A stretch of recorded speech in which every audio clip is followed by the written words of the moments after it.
بسم اللہ والسلام علی رسول اللہ۔ ایک سوال ہمارے دارالفتاء میں واٹس ایپ میں تجارت کے والے سے آ رہا ہے کہ کچھ لوگ ہوتے ہیں، آپ لوگوں نے بھی دیکھا ہوگا کہ وہ دکان یا ٹھیا وہ روڈ پر لگا لیتے ہیں یا فٹ پاتھ پر لگا لیتے ہیں، جس سے مطلب لوگ تنگ ہوتے ہیں، گاڑیوں کو گزرنے میں بہت زیادہ مشکل پیش آتی ہے۔ تو اس حوالے سے کیا حکم ہے؟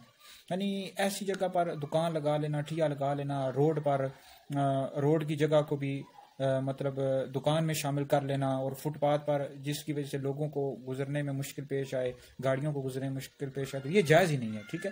اور لوگوں کو بھی چاہیے کہ ایسے لوگوں سے پھر چیز نہ خریدیں، کیونکہ یہ گناہ پر مدد ہے نا، کیونکہ انہوں نے جس جگہ دکان بنائی ہے فٹ پاتھ پر یا روڈ پر، تو وہ اس جگہ بنانا جائز ہی نہیں تھا۔ اگر جگہ کشادہ ہو، روڈ یا فٹ پاتھ، یعنی مطلب جگہ کھلی ہو، پھر لگا سکتے ہیں، مطلب کوئی کسی گاڑی والے کو کوئی مشکل نہ ہو، لوگوں کو کے لیے کوئی مشکل نہ ہو، لگا سکتے ہیں۔ لیکن عام طور پر یہ دیکھا گیا ہمارے معاشرے میں، ہمارے ملک میں، کہ لوگ روڈوں پر دکان بنا لیتے ہیں، اس طرح فٹ پاتھ پر لوگوں کو گزرنے میں بہت زیادہ مشکل پیش آ رہی ہوتی ہے۔ تو اس طرح کرنا یہ جائز نہیں ہے، ایسے لوگوں کو چاہیے کہ اس طرح نہ کریں، لوگوں کو تکلیف ہوتی ہے۔